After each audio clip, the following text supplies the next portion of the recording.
live saya yang pertama di tahun 2023. Sama nih Ki, kalau TikTok ini juga yang pertama nih. Kalau kemarin sih TikTok, jadinya hari ini TikTok langsung Oh pertama ketemu sama Cirita gitu. saya. Apa bedanya TikTok sama TikTok? Beda nih Ci. Kalau Cirita nih, aku tuh kan kita udah sering ya Ci ya ketemu ya. Jadi tuh Yeah. kayak udah deket aja. Nah ini makanya teman-teman kalau mau ngobrol-ngobrol nanti bisa langsung komen. Karena Cirita nih orangnya sebenarnya memang seru banget ya. Informasi yang bisa digali ini banyak. Bukan cuma teknikal, fundamentalnya juga informasi pasarnya juga penuh kalau sama Cirita. Itu yang saya paling ingat nih kalau ngobrol sama Cirita nih. Baik, kita akan mulai Cirita ya. Jadi sesuai tema kita malam hari ini Ci, tentang sektor batubara di tahun ini apakah masih menarik di awal tahun terutama. Benar. Sebelum kita masuk Ci ya, ini kan mungkin teman-teman di sini Cordo pasti banyak yang mungkin pengen tahu view-nya Cirita kenapa IHSG bisa drop beberapa waktu terakhir ini bahkan sampai nyentuh di 6.500 dan mungkin banyak teman-teman yang nyangkut di Iya. atas. Kira-kira kalau view Cirita sekarang apakah memang sekarang ini kondisinya memang agak kurang bagus buat kita masuk atau seperti apa nih Cirita? Boleh Ci dibagi mungkin view-nya. Oke, mungkin kita masuk dulu ya. Kenapa sih marketnya pada turun? Banyak orang yang masih bertanya-tanya. Sebenarnya market kita turun dari awal tahun itu memang pengaruh dari reopening China. Karena dengan reopening China, investor global atau investor asing melihat bahwa peluang cuan di sana itu lebih tebal daripada sini. Kita ini kan negara komoditas. Jadi ada view juga sebagian bahwa komoditas ini akan normalize atau akan mulai menurun, nggak nurun yang drastis ya, tapi agak stabil. Kemarin tuh agak ada irasional kenaikannya karena adanya perang Rusia, di mana Rusia tuh menghambat atau menahan penyaluran gas, akibatnya harga gas naik tinggi, bahan-bahan substitusi untuk gas itu seperti batu bara, oil, itu kan juga naiknya kencang. Jadi itu naiknya boleh dibilang naik abnormal. Biasalah kalau namanya naik, semua orang itu FOMO, termasuk buyer-buyer daripada komoditas itu. Mungkin mereka juga beli sebanyak-banyaknya, harga pucuk pun mereka beli. Sama lah kayak investor di mana FOMO juga beli di pucuk, ya udah. Nah, ternyata sekarang mulai normalize karena masuk tahun 2023 ini China reopen, juga banyak yang berpikir mungkin kemarin itu kalau kayak oil kan juga mulai turun ya, winter mungkin ada yang berpikiran bahwa it's about to over, udah mau selesai nih winternya, makanya turun, harga gas turun, semuanya turun. Jadi investor itu asing banyak jualan gitu. Kita buka market ya, kita kan habis liburan ya Hen, udah seneng, wah Betul. 2023 semangat marketnya bakalan bagus, tapi ternyata buka liburan loh kok begini ya, marketnya sepi banget gitu loh, sepi. Dan asingnya back net sell, asing banyak net sell di barang-barang yang pastinya mereka pegang banyak, yaitu salah satunya banking. Makanya banking sektor kalau kita lihat setiap hari itu banyak masih outflow. Sebenarnya total inflow asing sampai tahun kemarin tuh di 2022 itu kalau nggak salah sekitar 60 T. Nah ini baru jualan 25 T. Jadi, tapi mereka nggak akan exit semua, pasti akan exit sebagian. Dan mungkin mereka nggak juga jual di market Indo, ada juga market lain yang mereka kurangin posisi untuk pindah ke China yang dianggapnya lebih seksi lah sekarang. Karena mereka mau selama lockdown berapa lama kan sama kayak kita waktu Indo kan, waktu kita di lockdown kita company nggak ada aktivitas, produksi turun, laporan keuangannya pasti juga lebih jelek daripada sebelumnya. Nah mereka tuh semua udah terdiskon, diskonnya udah diskon banyak. Begitu pada ngeliat wah mau reopen berarti aktivitas akan kembali, produksi akan normalize, orang-orang akan kerja. Nah mereka lihat akan ada potensial gain yang lebih menarik. Jadi awalnya dari sana dulu sih, asingnya jualan karena dilihat China itu lebih menarik karena saham-saham mereka kan turunnya udah banyak ya, dan baru mau reopen, ekonomi jalan, sahamnya pada murah. Ya pada pindah dulu ke sana. Kayak gitu kira-kira awal. Setuju. Betul. Jadi memang apalagi Ki ya kalau kita lihat kan price earning dari Hang Seng itu sekarang aja bahkan walaupun dia udah naik 44% masih 9,6. Iya. Kalau dibandingkan dengan Indonesia kita PI 13, jadi kelihatannya di sana murah sekali. Makanya Apalagi menarik. di opening lagi. Iya. Betul. Makanya nggak heran ya Ki ya, tadi kita udah sempat mention bahwa big cap terutama banking yang selama ini dipegang oleh asing, terutama ETF ya, itu paling banyak kan megang banking. Mereka ada sell off, mereka pindahin duit dulu sementara. Nah, tapi kalau Kiki lihat kemarin kan sempat ada berita tentang Australia sama China Ki ya, katanya udah mulai damai. Akhirnya setelah 2 tahun Australia nggak boleh ekspor batu bara ke China, tapi sekarang kayaknya udah mulai boleh. Kalau kita lihat, apakah sentimen ini sebegitu mengerikan untuk produsen batu bara di Indonesia? Sebenarnya kalau menurut aku ya itu kayak agak panik juga sih ya, tiba-tiba kayak orang semuanya dijual dan ada beberapa saham juga mengalami auto reject bawah gitu. Sebenarnya aku bilang itu agak overreact sebenarnya. Ya memang udah diprediksi bahwa batubara tahun ini akan normalize, ya akan turun, akan pelan-pelan turun di bawah harga peak kemarin. Tapi untuk turun jauh banget kayak sebelum COVID atau awal-awal COVID rasanya enggak ya, karena supply itu masih tetap terganggu. Dan kalau China emang beli dari Aussie, ya kan memang dia kan juga mau reopening kan berarti mereka juga akan aktivitas lagi, akan butuh more power supply, dan power supply itu ya butuh selain oil, gas, batu bara juga salah satunya kan. Jadi mau dia ngambil dari Aussie pun Indonesia aku rasa tetap nggak akan sampai turun kayak gimana. Ya banyak anggapan bahwa kalau harga batu baranya turun berarti akan istilahnya earningnya akan turun dong, karena tahun lalu kan ada high base ya kan, sekarang akan low base. Tapi kita lihat bahwa walaupun dia ngambil dari Aussie misalnya, harga batubara ya kalau kita baca tetap kan ada demand tambahan yang dari India, walaupun naiknya nggak terlalu banyak sebenarnya kalau lihat dari angka tuh sekitar 6-8%, tapi India itu gede loh. Jadi ya tetap ada yang demand tambahan, ada juga walaupun dengan tempat lain, tetap sih aku bilang. Cuman memang untuk kita ngarepin rally panjang kayak tahun lalu sih rasanya udah berat ya. Tapi kalau udah turun banyak, udah ARB, ya kenapa kita nggak coba untuk jadi swing trade atau swing investor, baik ketika turun banyak, pastinya dikawal dengan technical chart ya. Tapi kalau kita lihat technical memang rata-rata ya jelek semua. Cuman aku beli karena dia udah di bawah Bollinger Band. Berarti kalau di bawah Bollinger Band biasanya udah oversold. Oversold ya kita nahan lah sampai harga batu baranya hijau kita jual. Ya biasanya profitnya lumayan gitu, daripada ntar kita beli yang di pucuk yang lagi tinggi, nanti begitu itu koreksi kitanya kan ya pusing lagi, soalnya marketnya lagi nggak enak gitu kan. Jadi mesti hati-hati emang. Tapi ya pastinya kalau kayak gini nggak bisa beli pakai margin atau beli HK. Kita belinya buy on weakness aja, pas turun-turun beli, ada turun lagi kita cost tambahin lagi, average down lagi pelan-pelan gitu. Kurang lebih kayak gitu. Iya, saya setuju sih Ki, kalau Cirita tadi bilang ya teman-teman, kalau kita ini kayaknya terlalu kemarin tuh fear-nya berlebihan, apalagi ngelihat berita kayak gitu takut. Padahal kalau kita pelajari ya Cirita ya, sebenarnya di berita-berita tuh banyak bahwa ekspornya Australia selama ini ke China itu lebih banyak untuk yang kalori tinggi atau kokas ya. Sedangkan kan kalau Indonesia tuh ekspor ke China itu untuk thermal. Jadi dia tuh yang kalorinya rendah. Iya, low CV buat di blend. Betul. Makanya itu kayaknya waktu kemarin semua Adaro, PTBA, ITNG anjlok, saya juga Bumi semua kayaknya terlalu sensitif dengan berita-berita yang belum diteliti lebih lanjut gitu oleh retail kita. Jadi itu pun mereka bukanya nanti masih April loh, bukannya saat diumumin buka langsung mereka belanja di sana, enggak sih. Masih April 2023, jadi masih lumayan lah ya, masih berapa bulan lagi. Nah, mungkin tadi teman-teman Cuan Supas udah penasaran nih, Cici bilang Bollingernya udah bagus, itu kira-kira boleh lihat-lihat emiten mana nih Cici yang Cici lagi perhatiin nih yang menarik?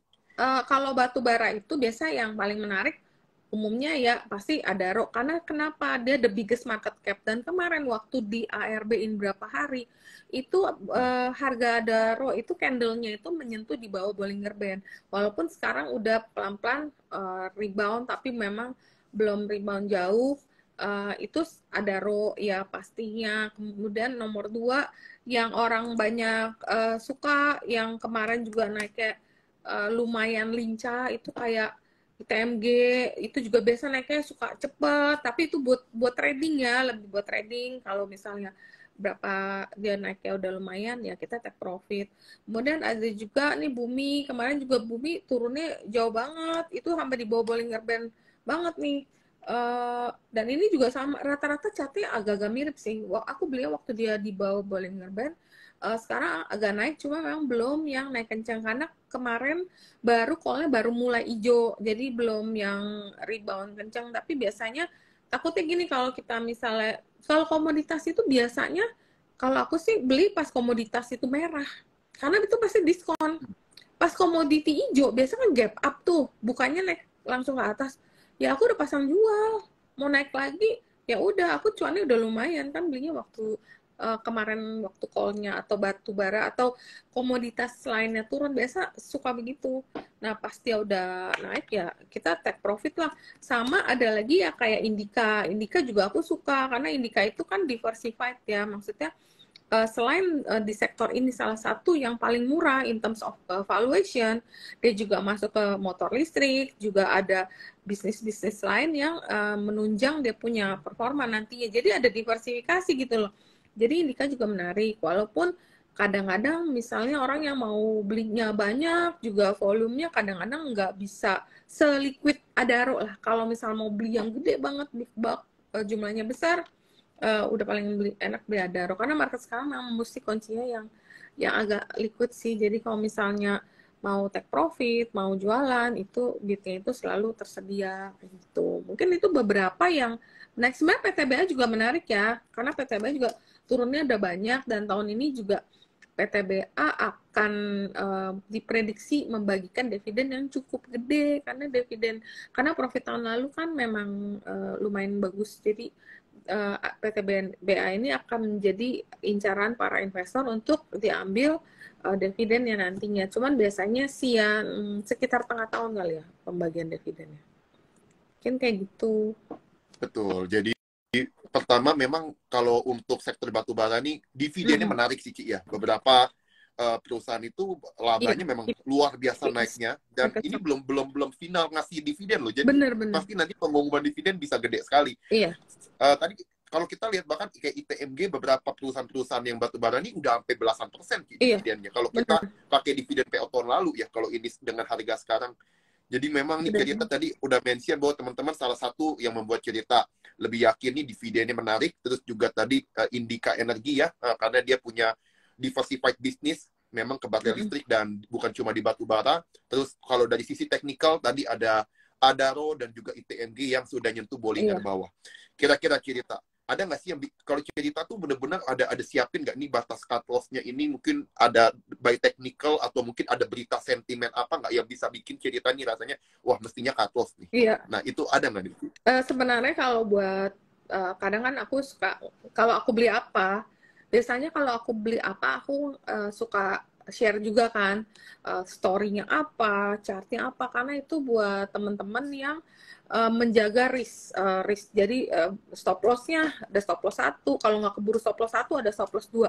Nah itu biasanya ada, kadang-kadang kita juga kalau aku sih kadang-kadang lebih fleksibel. Jadi kalau rasanya wah ini kenapa tiba-tiba banting-bantingan nih ya, kadang-kadang kan suka tiba-tiba di sesi 2 itu ada outflow yang kita nggak tahu nih. Kadang-kadang kita nggak tahu nih kenapa marketnya turun.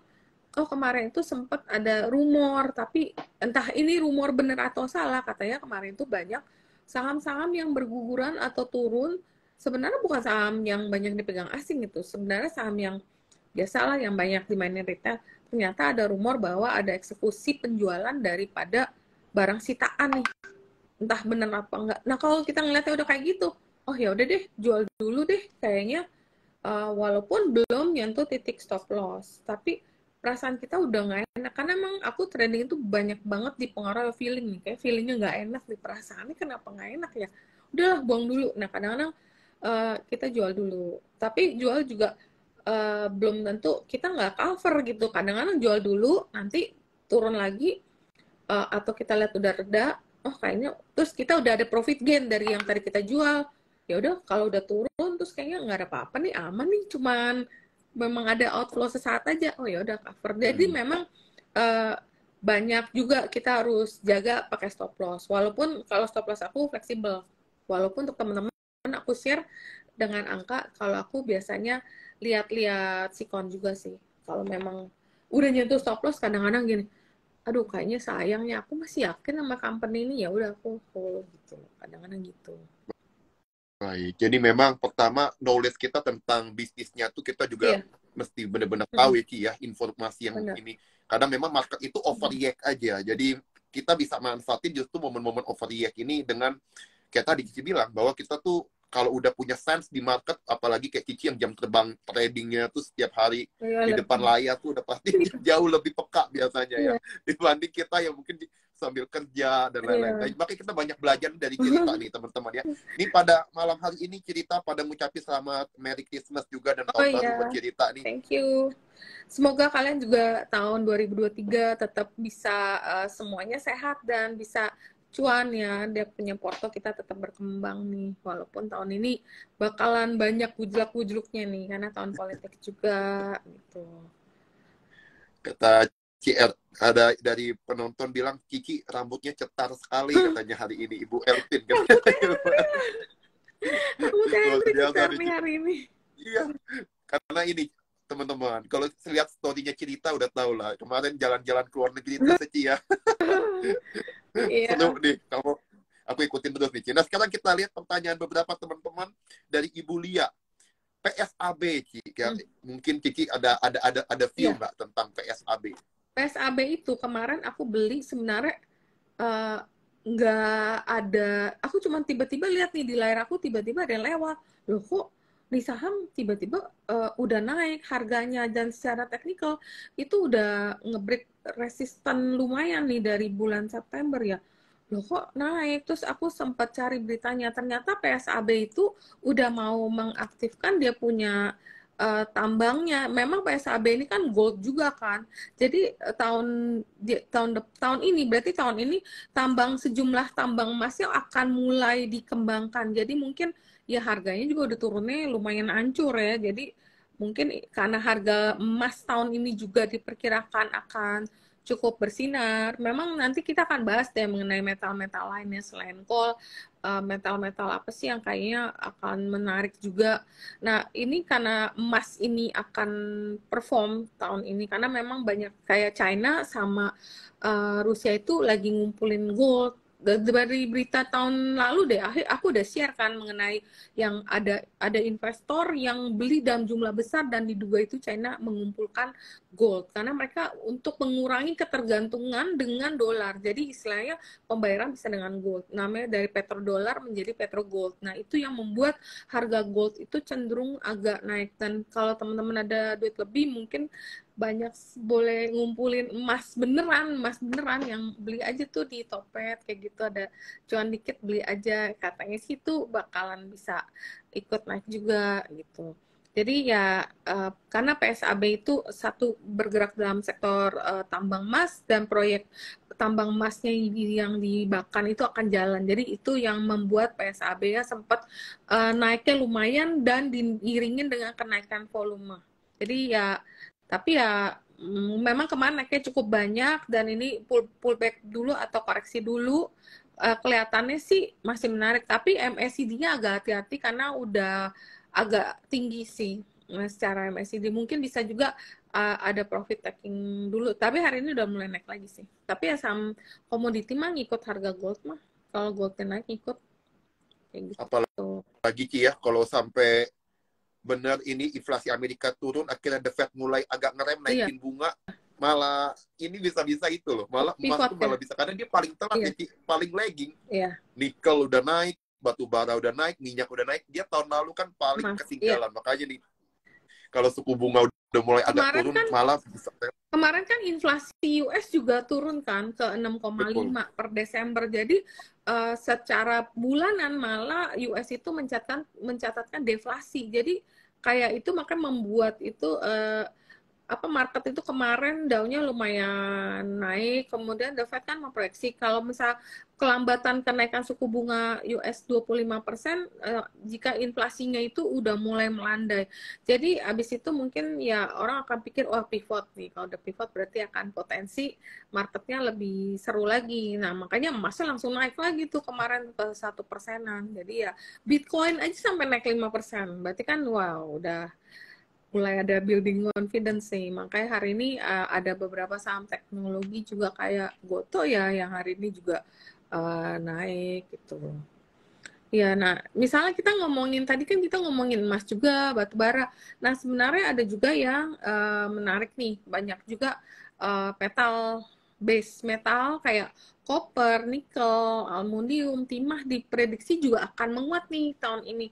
Cuman nikel mungkin karena udah tipis ya sekarang, jadi kalau kamu lihat nih kadang-kadang kita cek harga nikel tuh sore naik kenceng. Oh, udah seneng dong. Kita tidur dengan hati gembira. Ternyata besok pagi cuma plus tipis. Memang udah nggak liquid. Jadi kadang-kadang kelihatannya kayak orang ada intervensi nggak sih biar jangan naik terlalu kencang. Jadi ya yang tahun ini bisa perform banget kelihatannya koper.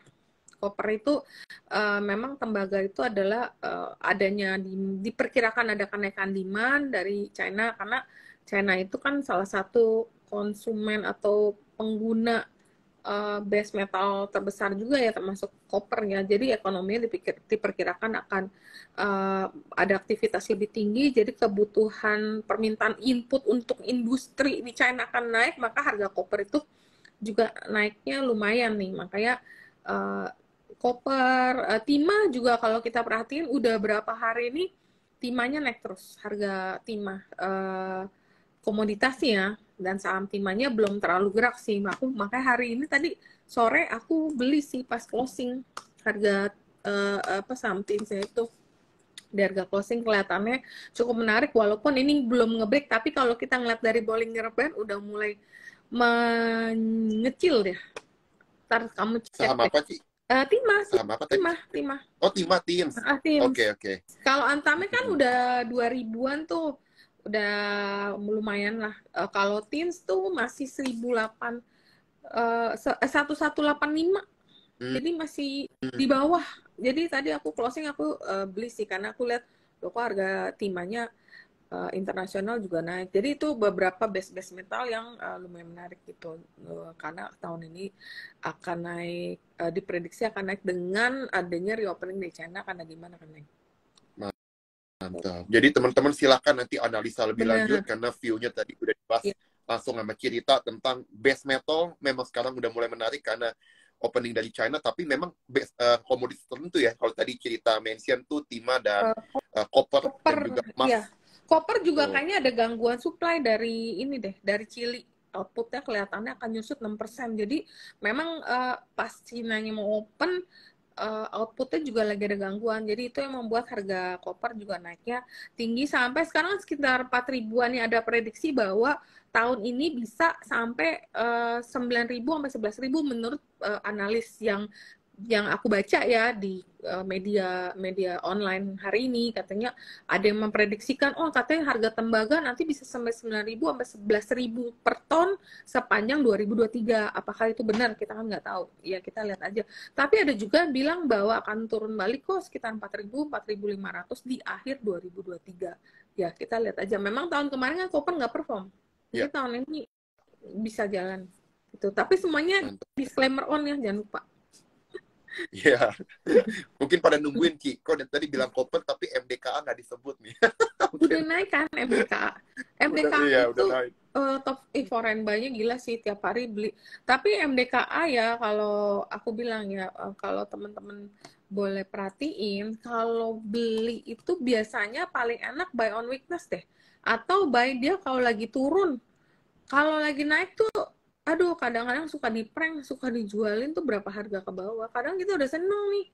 Wih asik, udah nge-break, udah cuan. Tiba-tiba kita ke restroom ya balik lagi lah. Kenapa turun 3-4 poin? Ternyata ada yang take profit atau ada yang jualan. Saham koper apa aja? Oke, ada MDKA, ada BRMS. Ya, ada juga mungkin Medco secara nggak langsung ada juga karena melalui amannya. Tapi ya biasanya MDKA, BRMS, ya itulah yang banyak dibeli orang. Oh ya ngomong-ngomong Medco juga secara teknikal hari ini nge-break. Medco itu secara teknikal sangat menarik ya karena ada rumor bahwa anak usahanya Aman Mineral itu akan listing soon. Jadi tahun ini awal-awal tahun banyak IPO gede nih. Jadi ya itu mungkin menjadi katalis kenaikan Medco juga karena anak usahanya itu akan IPO. Nah biasanya kalau IPO-nya berhasil, ya mudah-mudahan sih nggak kayak tahun lalu ya. Tahun lalu inget nggak? Ada ASLC, IPO, begitu IPO kelar, asalnya turun ya semoga sih nggak kayak gitu. Jadi ya, Iya. ya Medco. Oh ya kalau ngomongin Medco kita jadi ingat oil ya, oil juga agak recovery lah, agak mulai ada kenaikan.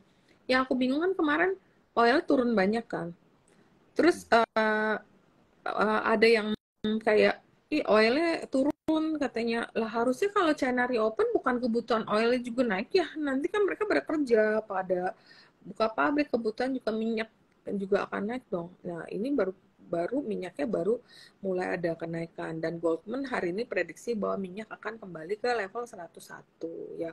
Kalau oil naik biasa Medco lagi, Elsa lagi, energi lagi ya paling itu aja yang biasa suka dibeli. Archie aku bingung nih banyak banget yang ngomongin Archie hari ini. Ya dia gold sih, pure gold sih, menarik sih, menarik. Cuman Archie, bener.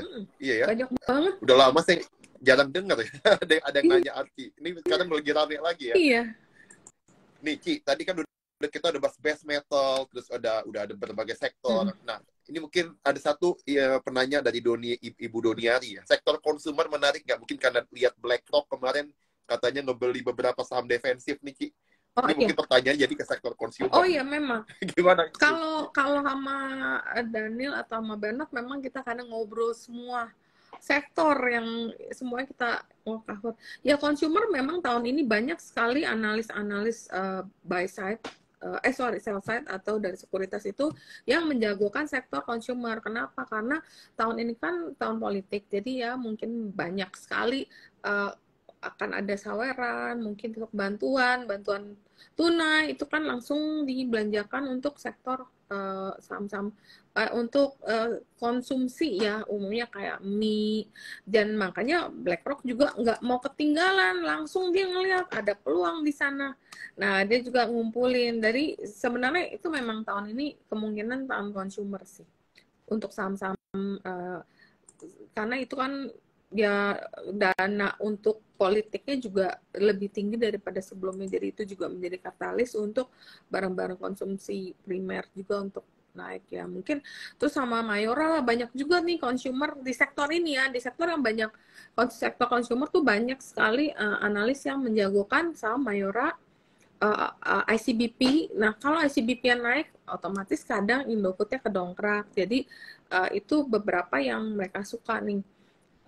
Terus ada juga retail kalau tahun kemarin tuh biasa retail yang middle up karena dianggapnya yang lebih ada dana untuk belanja pas COVID itu middle ke atas yaitu MAPI. Makanya tahun ini ada potensi walaupun balik lagi ke kinerja ya karena kinerjanya kita kan belum tahu ada potensi untuk Ramayana. Ramayana kan memang layanin low base jadi mungkin itu bisa menjadi tahun untuk Ramayana untuk rebound karena tahun kemarin juga sangat nggak perform walaupun dia ada buyback lah segala macam nggak bisa naik jadi ya apa tahun ini juga menjadi tahun kenaikan untuk RALS ya mungkin chances itu ada sih terus yang Jadi konsumer lain kenapa itu ya Ci ya kalau itu lebih ke arah kayaknya consumer yang non cyclical Ci. Kayak lo kemarin tuh kayak Poultry beberapa kayak Kevin mulai ada kan kalau kita lihat BlackRock tuh kayaknya ngoleksinya tuh banyak ke sana tuh arahnya.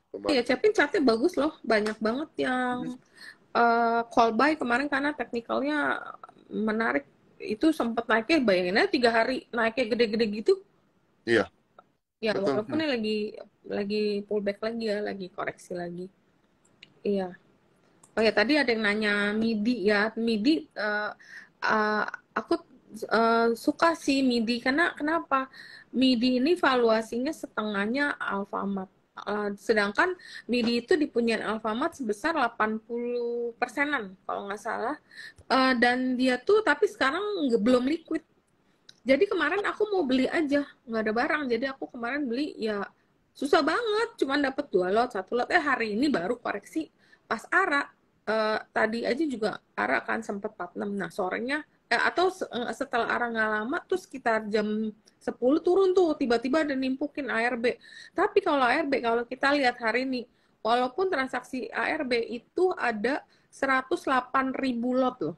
Kapan lagi mau beli kemarin mau beli berapa 200 lot aja susah mesti makan berapa harga, dan hari ini tetap ada yang makan.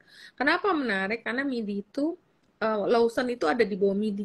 Jadi Lawson itu kalau kita lihat sekian lama Lawson berada di Indonesia, itu toko yang ada itu sekitar cuma 100-an. Kalau kita baca bahwa tahun 2023 ada rencana untuk Lawson untuk ekspansi menjadi 1.000 toko. Bayangin sekarang cuma dari 100-an, 150 nggak. Jadi 1.000, berarti kan kurang lebih 10 kali lipat. Cuman barangnya memang tipis-tipis dan nggak bisa buat trading. No trading, makanya aku nggak ada kasih rekomendasi karena barangnya tipis. Nanti setelah right issue mungkin dia harus RUPS LB dulu tanggal 17 Februari. Habis itu minta nanti baru tanggal 2 Maret akan diberitahu nih jadwal pelaksanaan stok splitnya kapan. Nah, split 1:10 baru likuiditasnya ada. Karena free floatnya cuma 4%. Tipis banget.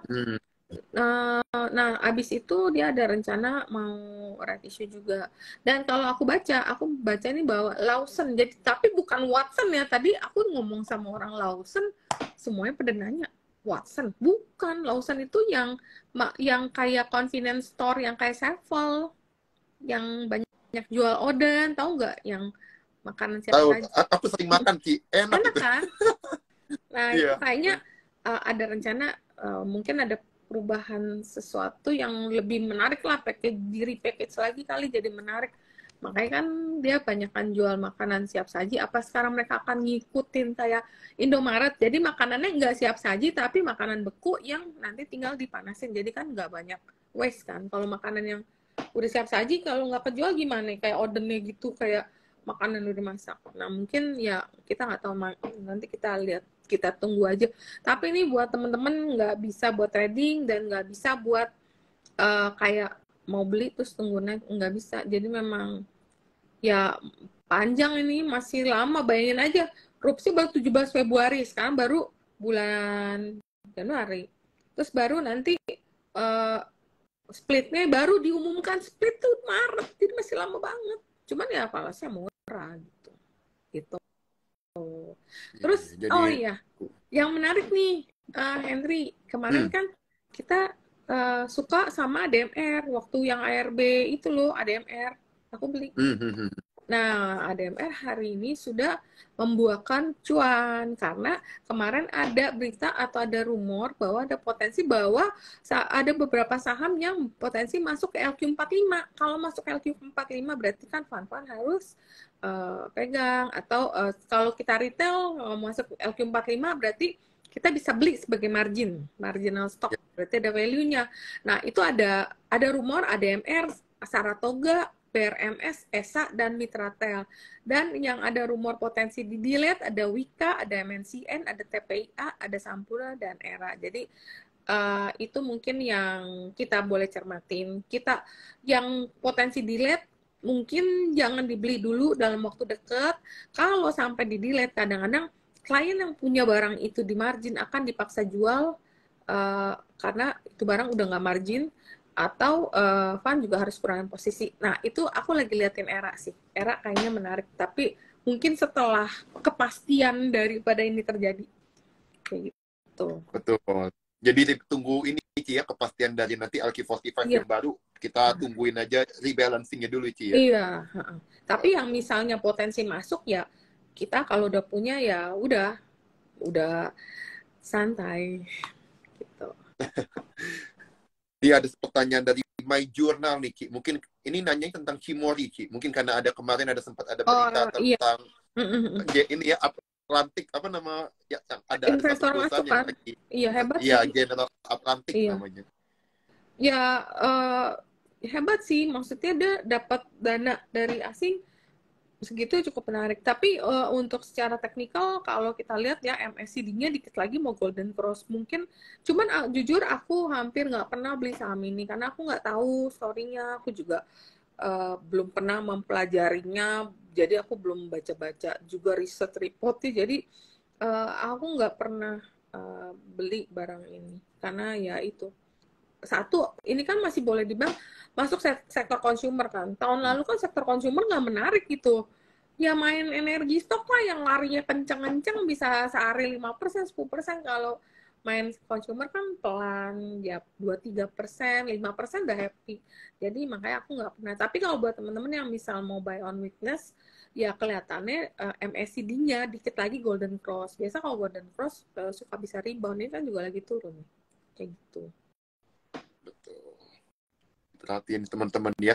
Ini di kolom Q&A udah ada nih, Ci. Rupanya udah ada 2 orang yang nanya. Pertama nih, pertanyaannya lebih ke arah duet, Ci. Saudara nih, Bris sama Agro. Oh. Cici ada lihat nggak Bris sama Agro nih? Ya, Bris juga kemarin tuh udah sempet naik banyak ya, dan udah sampai tinggi banget dari harga 1.100 dan sempat 1.000 hampir 14 ya. Ini aku belum masuk lagi sih soalnya jujur karena banyak barang yang lagi diskon jadi kayaknya yang cari yang diskonnya gede gitu loh. Jadi ya cuma kemarin begitu dia naik kencang dia langsung nyentuh ke Bollinger atas habis itu langsung profit taking.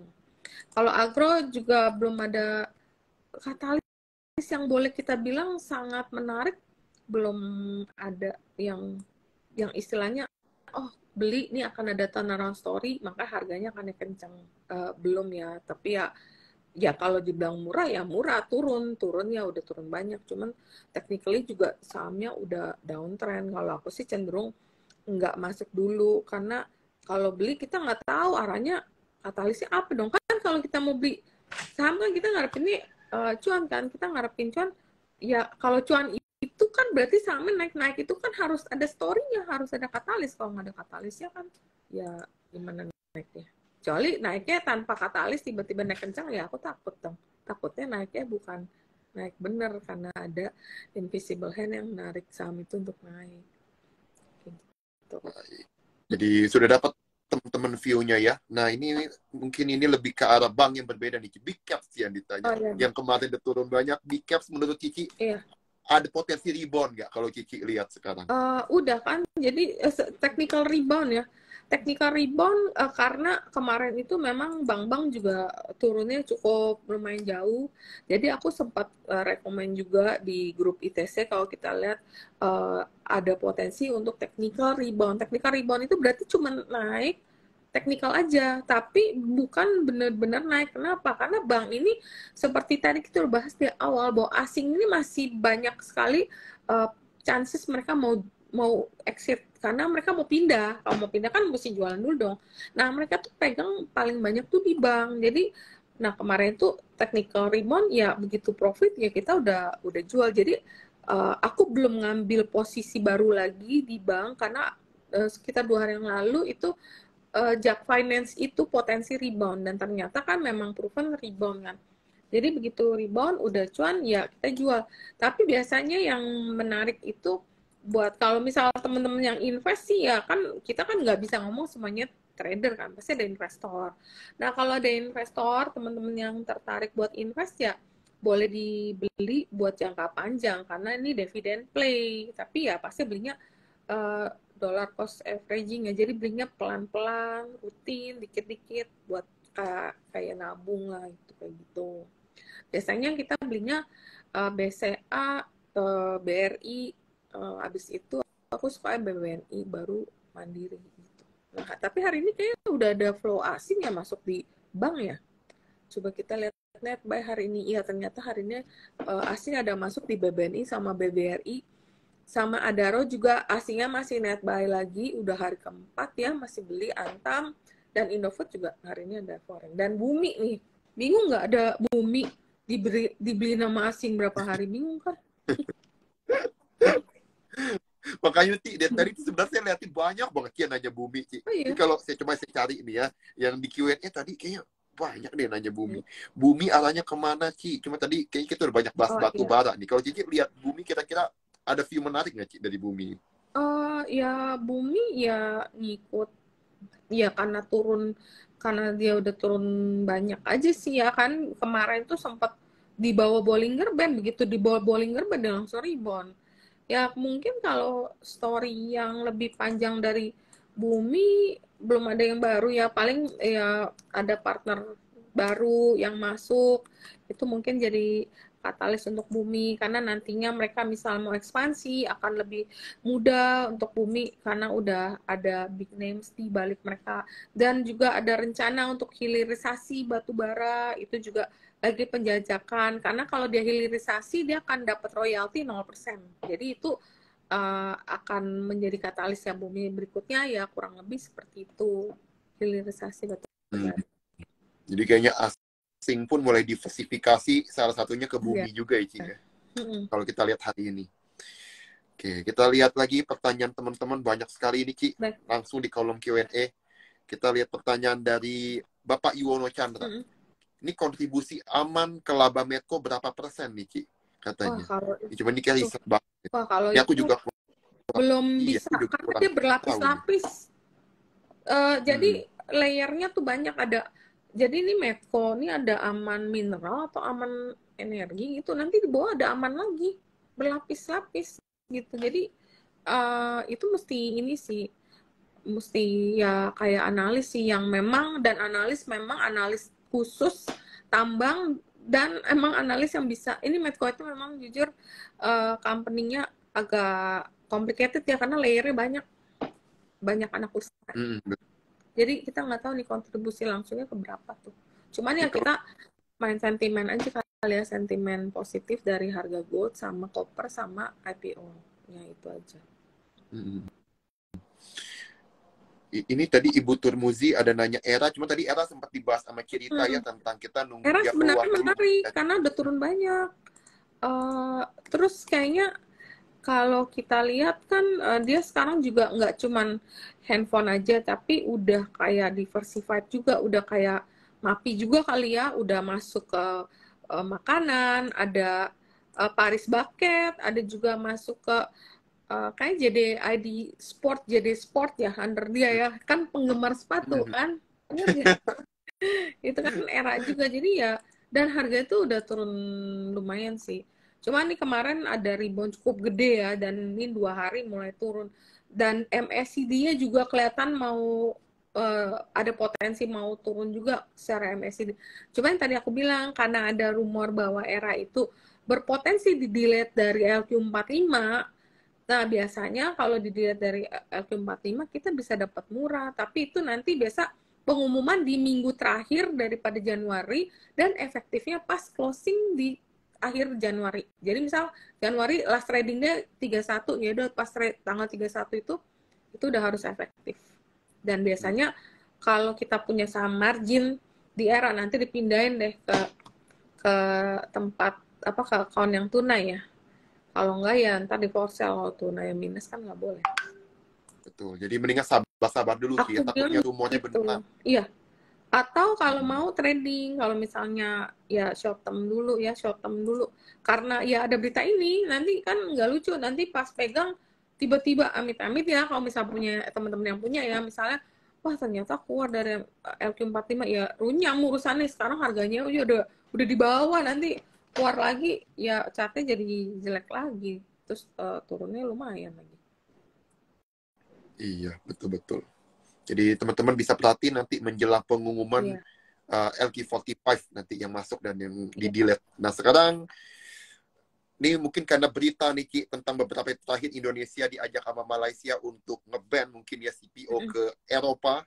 Ini jadi ada yang nanya CPO untuk 2023. Menurut view Kiki bagaimana nih Ci? Oh, kalau kita baca sih saham apa harga CPO-nya untuk kedepannya potensi naik ya, tapi aku nggak suka tuh main saham CPO.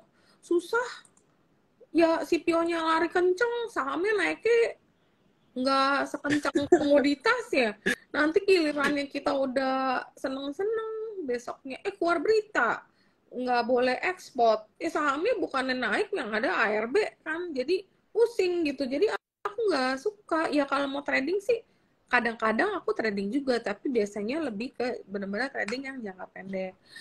Mungkin dari kemarin juga banyak banget sih yang nanyain saham CPO, cuman aku nggak tertarik tuh untuk masuk. Biasanya kalau saham CPO yang bisa enak ya buat trading itu ada satu yang aku suka. Aduh, aku lupa sih Han, namanya apa? Yang CPO ya? Gosco, iya. Ya. Hah? Ghostco. Gosco itu kan dulu aku pernah call dari berapa turun naiknya sampai berlipat-lipat tuh, cepet banget. Oh. Kalau mau trading biasanya Gosco enak, tapi ini udah sekitar dari Agustus volumenya hilang. Udah nggak bisa nih kayak gini. Aku udah lama nggak main CPO. Kemarin sempat beli BWPT, udah lama sih. Juga nggak bisa acuan, kagak bisa make money. Ya aku nggak sabar nungguinnya. Kalau mau biasanya Ali lah ya, lebih gampang dan mungkin tuh potensi untuk dividen play. Tapi ya saat teknikalnya saham CPO juga nggak ada yang menarik. Kalau aku sih mendingan beli yang udah ARB ya, batubara. Ntar naik terus turun. Iya, Gosco-nya udah hancur. Berarti udah goodbye my love nih. Udah lama nggak main. Gila. Kalau 2 tahun lalu Ci lagi live gini, aku inget banget nih kalau mencerita nih, pasti kalau udah ngomong CPO nih pada nanya TAPG. Sekarang Iya. udah nggak ada nih yang nulis nih. Iya tuh. TAPG gimana sih? Aku juga udah nggak pernah lihat. TAPG. Wow. Sama ya. Oh, TAPG nih karena kemarin di bawah Bollinger Band. Terus rebound. Nah, habis rebound ya sekarang ya masih di sini sih. Karena kemarin tuh waktu ARB kali ya, ada turun gede, volumenya juga lumayan. Besoknya technical rebound, mungkin main technical aja kali. Ya kalau Jadi TAPG juga buat CPO ini Ci ya, kadang nggak linear sama harga komoditas, ini agak susah kita ngomongnya, betul. Iya, jadi susah, jadi bingung. Kita kan mau exitnya kapan, mau belinya kapan, jadi bingung ya, karena nggak sesuai sama ini. Oh ya, ini ada lagi yang aku lagi suka, yaitu MMIX. Aku suka dari IPO, jadi waktu IPO aku beli sih. MMIX tahu nggak? Mimix buka. Tahu nggak Ren? Pengen tahu nih Ci, Tahu apa nggak? nih Ci? Itu masker.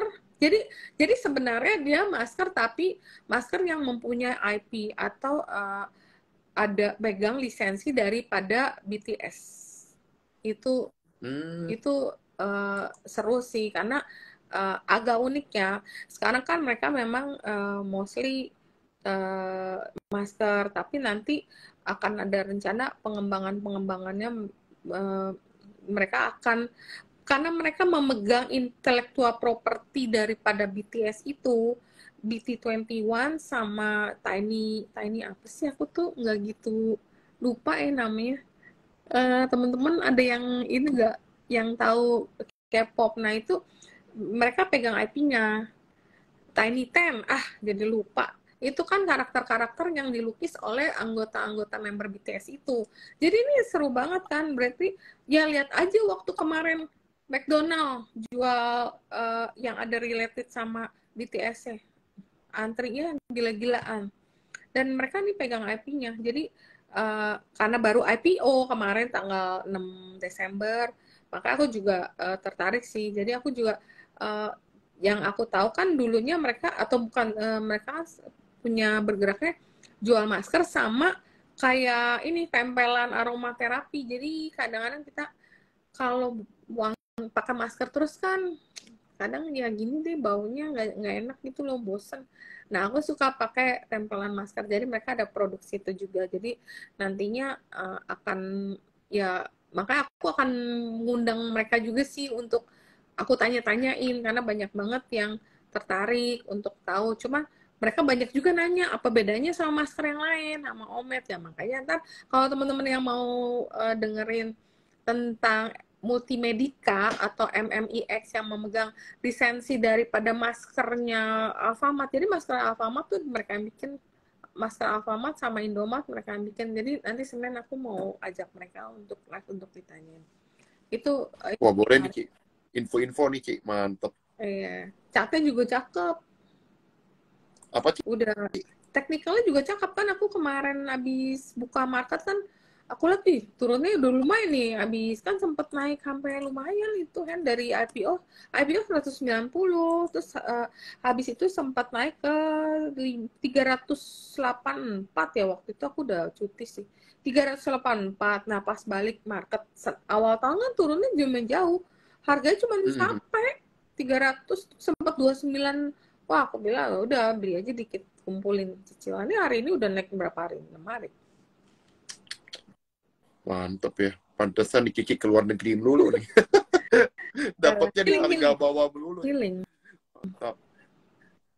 Kayak gitu. Nih kita coba, Cici, ya. Kita lihat. Ini sama apa ya? Ada yang dari tadi ada yang nanya ini nih, Ci. IPPE. IPPE akan dibawa ke Gocap, Ci. Oh, IPPE aku nggak pernah beli, malah aku pernah sih beli sekali waktu itu menjelang Chinese New Year, aku ingatnya tahun lalu. Jadi malam Chinese New Year itu aku beli. Terus karena aku mau pulang awal, aku jual. Ternyata abis itu naik kenceng. Nah, abis itu aku udah nggak pernah beli lagi. Ternyata dia udah pelan-pelan udah turun ya, mungkin udah selesai kali. Udah selesai kali. Apa tadi, selis ya, kemarin itu sempat naiknya lumayan waktu akhir tahun sebenarnya waktu September sempat naik kencang sih. Akhir tahun Desember sempat naiknya lumayan karena memang ada berita ada yang, jadi kan gini, selis itu kan motor dan sepeda listrik. Jadi kita kan belum tahu nih semua EV yang terkait dengan motor listrik sih nanti akan dapat subsidi pemerintah. Nah, makanya nggak semua perusahaan yang memproduksi motor listrik akan dapat subsidi. Yang dapat subsidi hanya yang komponen lokalnya atau tingkat komponen nasional TKDN-nya tinggi itu yang akan dapat subsidi. Makin tinggi komponennya, chances dia untuk dapat subsidi tuh makin gede. Nah, selis ini salah satu yang TKDN-nya paling tinggi. Nah, itu mungkin makanya kemarin sempat ada tinjauan dari. Nah, itu juga menarik karena besarnya subsidi kita belum tahu. Jadi ada subsidi untuk beli motor baru atau subsidi untuk tukar. Misalnya Henry sekarang punya motor nih, motornya bebek, mau jadi bebek listrik bisa, tinggal datang ke mereka. Nah, itu nanti ada subsidi untuk itu. Angkanya tapi belum tahu. Kan beli kitnya nanti di convert. Jadi Henry tetap motornya motor bebek, cuman bebeknya udah bebek listrik dan suaranya halus. Nggak ada bunyi kayaknya, Ci, ya. Nggak bunyi. Ntar tau-tau kamu di belakang aku nggak kedengeran. Itu bahaya, Ci. Udah tahu di gang kita kan banyak kucing ya, Ci, ya. Dia lagi tidur, dia nggak dengar bunyi motor, ketabrak. Ci. Iya, benar. Ini masih banyak lucu yang nanya tentang saham-saham batu bara nih. Kevin masih nanya Adaro, tadi udah sempat dibahas. Ini salah satu kesukaan cerita juga nih, Adaro. Iya, dan Adaro ini kan sebenarnya kemarin kan ada berita kan yang katanya si India mau meningkatkan importnya karena ada peningkatan kebutuhan dari India. Nah, sebenarnya Adaro itu juga ada ekspor nih. Salah satu tujuan kedua terbesar Adaro itu ke India.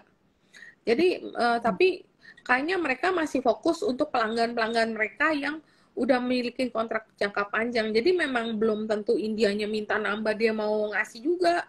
Ya dia udah utamain customer mereka yang udah punya kontrak jangka panjang.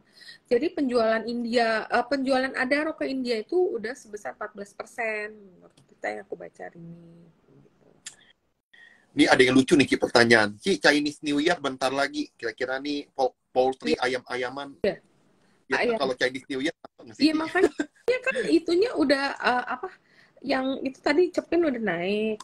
Biasa kalau Cepinnya naik, yang aku suka main ya, itu Java biasanya enak tuh tradingnya. Waktu akhir tahun sih sebelum aku cuti sempat aku call buy ayam gitu kan. Tapi abis itu kan udah naiknya lumayan, dari waktu itu cuma 1.000 berapa ya, 1.300 apa ya. naik sampai 13.9. Nah, habis ini ya mungkin ini boleh. Tapi kalau dari technical chartnya Java agak kurang menarik ya karena MACD dia mau dead cross.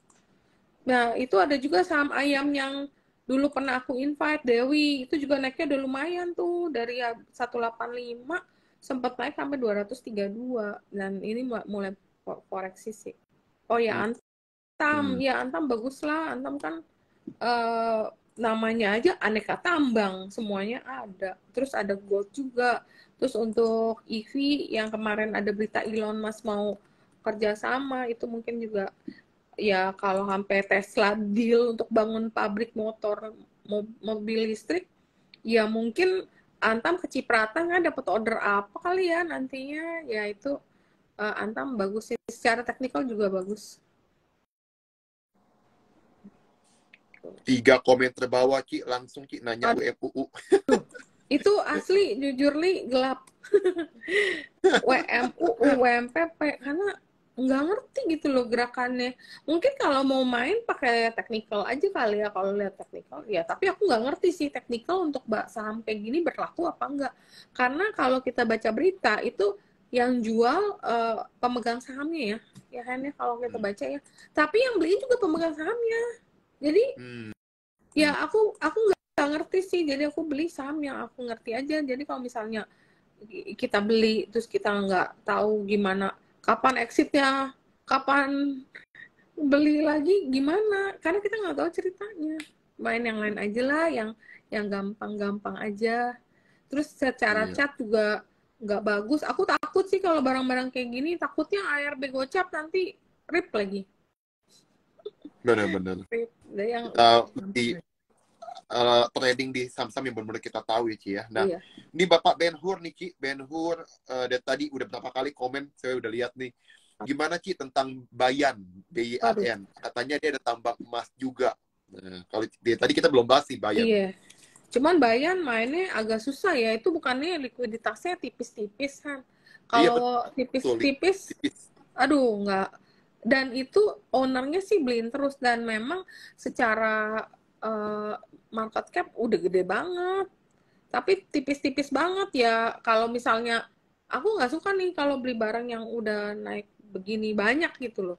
Kalau misalnya udah naik begini banyak, ngapain kita beli yang kan banyak batu bara yang koreksi. Terus kalau secara EPS juga kayaknya si PTBL lebih gede deh kalau misalnya kita mau buat dividen ya.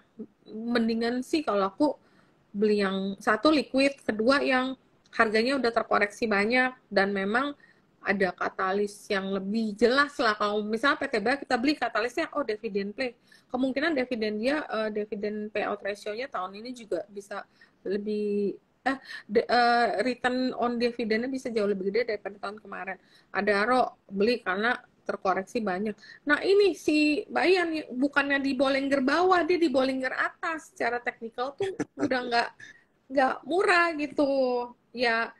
Jadi aku nggak masuk ya. Bollinger atas itu waktu udah sekitar awal-awal tahun sih. Makanya kan habis itu kan koreksi kan. Ya sekarang masih di tengah-tengah. Nggak berasa udah setengah 10 loh Ci. Ini Cesar nih, aku mau penasaran nih, bener nih. Cesar nanya Goto, dan tadi kita mungkin nggak ada bahas Goto. Di Goto gimana Ci? Kalau lihat dia udah turun banyak.